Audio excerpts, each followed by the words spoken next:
आज हम बनाएंगे शामी कबाब। इतनी इजी रेसिपी आपको पूरे यूट्यूब पे नहीं मिलेगी। मैंने ये दावत मेन्यू वीक स्टार्ट किया है। इस पूरे वीक में मैं आपको दावत के लिए रेसिपीज़ शेयर करूँगी। वीडियो को एंड तक देखिएगा, बहुत ही इजी रेसिपीज़ होंगी और पूरा वीक कनेक्टेड रहिएगा। ये आज हम शामी कबाब से स्टार्ट कर रहे हैं, दावत के मेन्यू में ज़रूर शामिल करें। चलते हैं रेसिपी की तरफ। बिस्मिल्लाहिर्रहमानिर्रहीम। ये मैंने गोश्त ले लिया है, ये बोनलेस गोश्त है और इसको मैंने अच्छे से धो लिया था। जितनी आपने दाल लेनी है उतनी ही क्वांटिटी का आपने गोश्त लेना है। मैंने हाफ़ केजी दाल ली है और हाफ़ केजी ही मैं गोश्त लूँगी। इतने मैं आपको दाल का बता देती हूँ। दाल आपने रात को भिगो देनी है। आधा किलो दाल रात को भिगो के रख दी थी। अब हम इसका पानी निकाल के गोश्त में शामिल कर देते हैं। अब मैं इसमें थोड़ी सी प्याज डालूँगी।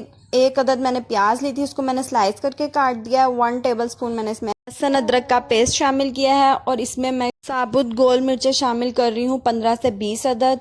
इसमें गोल मिर्चें ही आपने ज़्यादा शामिल करनी है, पिसी हुई मिर्चें बहुत कम डालेंगे, इसका ही टेस्ट बहुत अच्छा आता है। आपने पिसी हुई मिर्चें कम रखनी है। इस रेसिपी में गोल मिर्चें ही आपने डालनी हैं। इस शामी कबाब का टेस्ट गोल मिर्चों से ही आएगा। ये की पॉइंट था।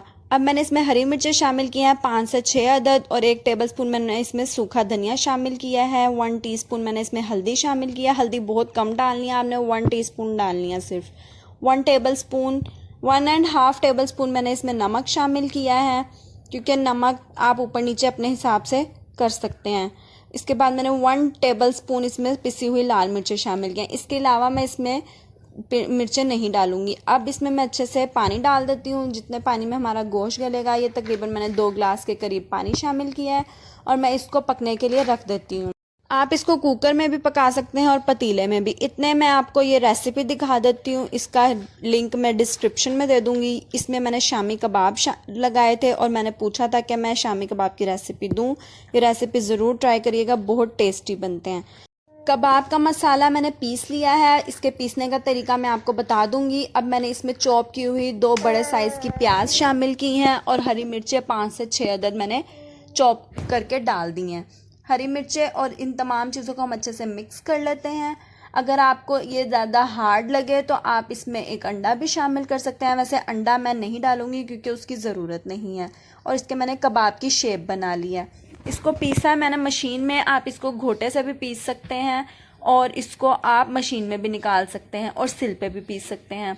अंडे में मैंने इसको फ्राई कर लिया है। बहुत ही टेस्टी रेसिपी है, ज़रूर ट्राई करिएगा। यहाँ मैं आपको इसके फ्रीज़ करने का तरीका भी बता देती हूँ। आप इसको इस टाइम भी फ्रीज़ कर सकते हैं और कच्चे भी फ्रीज़ कर सकते हैं।